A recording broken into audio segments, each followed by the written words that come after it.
En général, les amateurs de matériel militaire apprécient beaucoup les blindés pour leur armement et leur technologie embarquée. Mais la mobilité dans l'armée, ça n'est pas que ça.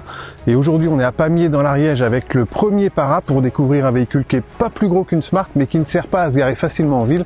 C'est le Fardier.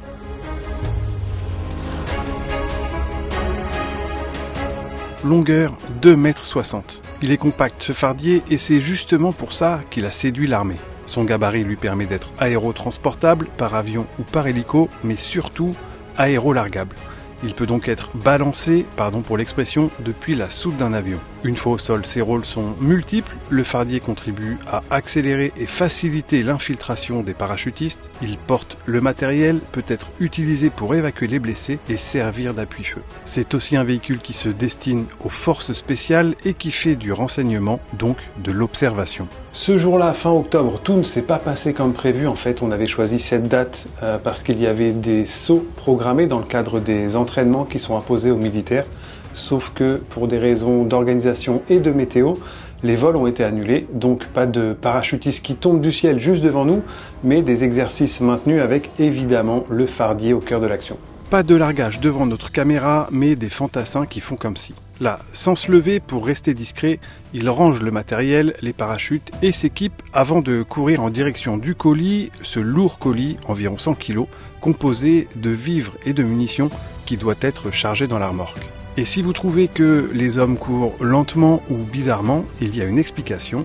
Le parachute pèse 17 kg, le parachute de secours 9 kg et la gaine, donc le sac, comprend entre 15 et 40 kg de matériel. Avant d'en venir au véhicule, une précision au premier RCP, donc c'est le premier régiment de chasseurs parachutistes. Tout le monde saute, du gradé au petit nouveau, du cuisinier au commando.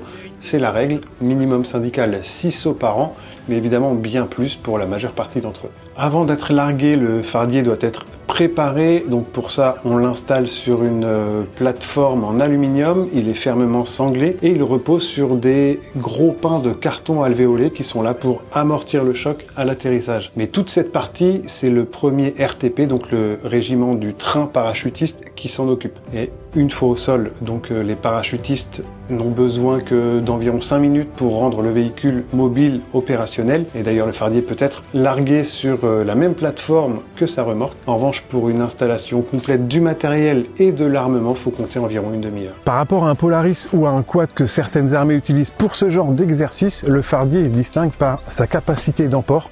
On peut charger jusqu'à 900 kg dessus, en plus de 400 kg en tracté, donc dans la remorque. Alors c'est un véhicule compact, robuste, qui est censé être à l'aise en franchissement et on va voir comment il fonctionne. On va en faire le tour avec le caporal-chef Rudy qui pilote ce véhicule. C'est ça. Est-ce que vous pouvez nous expliquer en gros comment ça marche? Ouais, donc en fait c'est un véhicule thermique de 2,2 litres turbo en diesel. Donc c'est un moteur de 60 chevaux Caterpillar. Donc c'est un véhicule qui passe quasiment partout. Et c'est un véhicule qui est sur un système thermique et à la fois aussi hydraulique. Tout ce qui est niveau amortisseur, on est sur de l'hydraulique, pas du pneumatique. Donc en gros il y a un bouton. Donc en fait ce qui peut nous permettre d'avoir une garde au sol sur la route qui est beaucoup plus basse. Et ensuite pour tout ce qui est passage à gué ou sur le terrain, on augmente. Donc on appuie sur ce petit bouton là qui fait que le véhicule en fait monte. D'accord, et le rehausse pour le franchissement, pour être plus à l'aise. On a en plus de ça une transmission 4x4. C'est ça, on a une transmission 4x4, on a aussi un blocage différentiel et un blocage de pont. Donc on peut bloquer soit le pont arrière avec le pont central simple ou carrément les deux ponts et le central. Avec ça on passe à peu près partout donc. On passe à peu près partout. Et donc on dit que c'est une transmission hydrostatique, le moteur thermique il entraîne une pompe hydraulique qui à son tour entraîne un système hydraulique qui fait tourner les roues. Globalement pour toi comment ça se conduit? Il n'y a pas de boîte de vitesse? Non, c'est un véhicule donc automatique, donc il y a entre guillemets deux vitesses, donc la grande vitesse et la petite vitesse. Grande vitesse et sur route, on sera limité au max 70 km/h. Sur chemin, on met en petite vitesse. Et là, par contre, on est bloqué entre 35 et max 40 km/h. L'intérêt du système hydrostatique, c'est plutôt d'avoir du couple pour s'en sortir, même lorsqu'on est vraiment chargé. Oui, c'est ça. En gros, c'est un système qui permet, en fait, comme les 4x4, en gros, d'avoir vraiment une accroche plus fonctionnelle et un peu comme les tracteurs.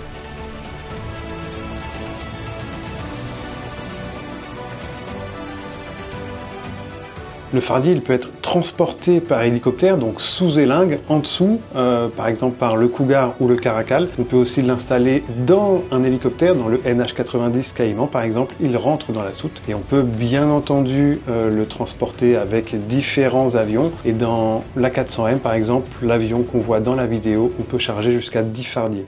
Et alors, il y a plein de systèmes là, ça c'est pour l'aérolargage, tout ça, C'est ça, donc en fait sur le véhicule on aura plusieurs points d'accroche, donc tout ça, ça sera tout ce qui sera accroche au niveau de ce qu'il y aura de bagagerie sur l'avant et l'arrière du véhicule. Donc on sera sur une masse de 80 kg à l'avant et 185 à l'arrière. Les élingages, donc en gros il y en a 2 à l'avant et 2 à l'arrière, donc juste ici. Donc ce qui peut permettre au véhicule d'être héliporté et aérolargué. En revanche, tu m'as dit 80 kg à l'avant et 185 à l'arrière, je crois. J'ai cru lire que c'était 900 kg au total qu'on pouvait avoir dessus. C'est en comptant les hommes et l'armement? C'est ça, exactement. En gros, sur le véhicule, on part sur un véhicule à vide de 1850 kg, donc à vide, sans le plein, sans les personnels à l'intérieur. Et c'est déjà énorme vu le gabarit du véhicule. Et le moteur, il est donc à l'arrière, là-dessous? Le moteur est à l'arrière, donc c'est un moteur, comme je disais tout à l'heure, de 60 chevaux. C'est un 2 litres de turbo. Il consomme à peu près 12-13 litres au 100 et sur terrain c'est une fonctionnalité à peu près de 4 heures. Et on peut en plus avoir 2 jerrycans pour augmenter l'autonomie. C'est ça, exactement, les 2 jerrycans se placeront à ce niveau là, donc c'est 2 jerrycans de 20 litres du coup qui peut faire une autonomie un peu plus longue. Ok, et donc là il y a les équipements des paras qui étaient censés avoir sauté tout à l'heure. C'est ça. Sinon on peut mettre autre chose là, une plateforme ou... C'est ça, en fait c'est un véhicule un peu de tout. On peut s'en servir comme un véhicule sanitaire, donc pour aller chercher du personnel blessé. Donc on aura le brancard qui se mettra vraiment au niveau du milieu du véhicule et le médecin sera à côté. De base c'est un véhicule de reconnaissance. Après on peut en faire un peu ce qu'on veut, parce que c'est un véhicule vraiment qui est autonome sur beaucoup de choses. À l'heure actuelle, nous on s'en sert pour aller chercher des colis, parce que les colis ça reste relativement lourd quand on est parachutiste, en plus du matériel et du pépin. Du coup, c'est vrai que c'est une grosse aide d'avoir un véhicule comme ça avec nous. Le pépin? Le parachute. Ok. Le parachute. Le fardier, c'est la réponse à un appel d'offres lancé à l'été 2016 pour un véhicule censé pouvoir défendre et sécuriser une zone de déploiement.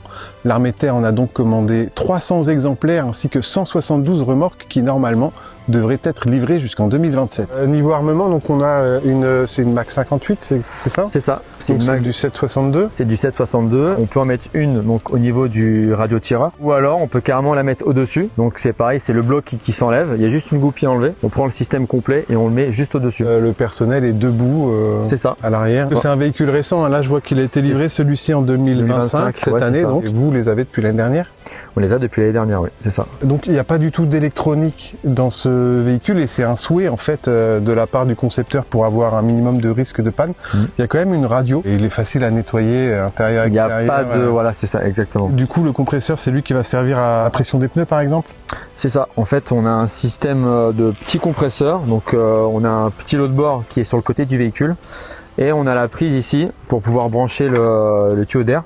Et ensuite faire son tour et puis regonfler les pneus ou dégonfler s'il y a besoin sur certaines parties du terrain. Donc là oui, c'est le réservoir et les batteries. C'est ça, et le système de refroidissement. Et tu as différents types d'éclairage dessus aussi? Du coup il y a différents types d'éclairage dans tous les véhicules militaires. Donc on a des éclairages à l'IR. Donc vous avez les éclairages de base donc pour aller sur la route. Et ensuite, quand on fait des émissions, on est en IR.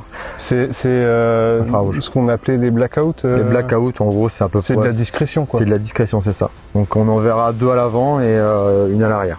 Du coup, pour y accéder, il faut encore démonter ça s'il y a un pépin, même si normalement il n'y a pas de pépin. C'est ça. On y accède par ici, quoi. On y accède par au-dessus, ouais. Et donc le petit treuil? Ouais, c'est ça. Donc c'est un treuil, c'est un peu comme les 4x4. Donc si jamais on est embourbé ou quoi que ce soit, se treuiller par rapport à un arbre ou un autre véhicule. Donc il peut supporter jusqu'à 1,8 tonne, donc quasiment le poids du véhicule à vide. Alors le Fardier, c'est un véhicule conçu en France par l'entreprise UNAC qui est dans le Gard. Et on voit par exemple sur la photo là qu'en fait il a des doubles triangles de suspension à l'avant et à l'arrière, c'est des bras oscillants. Jusqu'ici le Fardier il n'équipe que l'armée française, mais bien sûr l'UNAC aimerait l'exporter. Il faut savoir aussi qu'il existe un projet de robotisation du véhicule pour en faire un petit buggy autonome qui puisse être guidé à distance. On est pas mal installé, hein, on est un peu droit, mais ça, comme sur une chaise de cuisine, mais c'est pas mal. En revanche, on est vraiment à l'air libre. Hein. À l'air libre. À ma vie, je pense qu'on prend bien le vent. Ouais. C'est pour ça qu'il y a des lunettes et un cache-cou normalement. Alors je suis attaché, casqué, c'est obligatoire ça? C'est obligatoire. D'autant que c'est un véhicule qui est pas protégé du tout, hein, pas contre les mines ou les IED. Non, du tout. C'est vraiment un véhicule qui est à la portée de tout. Donc il n'y a pas de blindage, il n'y a pas de tout ça. Et malgré tout, potentiellement, il peut être amené à être en reconnaissance, vous me disiez, donc ça veut dire tout près du front ou en observation. C'est ça, c'est un véhicule qui peut aller sur le front. Mais il est petit et maniable. Donc il peut aller partout, donc c'est filtré vraiment vite. Et alors en capacité de franchissement, on n'en a pas parlé. Le dévers, la pente, tout ça, il y a des données là-dessus? Ouais, donc on est sur une pente à 65% et sur un dévers de 30%. D'accord, et 65 c'est costaud quand même. 65 c'est costaud, mais pour l'avoir déjà fait, ça passe. Et alors, donc moi je suis à la place du radiotireur là, avec l'arme, mais on peut aussi tracter un mortier. Ouais, c'est ça, on peut tracter un mortier de 120. C'est des remorques de moins 700 kg ça, non? Ça peut tracter jusqu'à 750 kg, ouais. La position pour conduire, c'est bien, on peut régler le volant là. Le volant, on peut le régler, donc haut, bas, et le siège pareil. Et quand on croise des gens sur la route, comme pour venir sur une zone d'entraînement comme celle-ci, avec l'arme en place et tout, c'est assez intimidant quand même. On vous vole pas la priorité, j'imagine. En général, on nous regarde beaucoup, mais on nous fait des gestes de salut.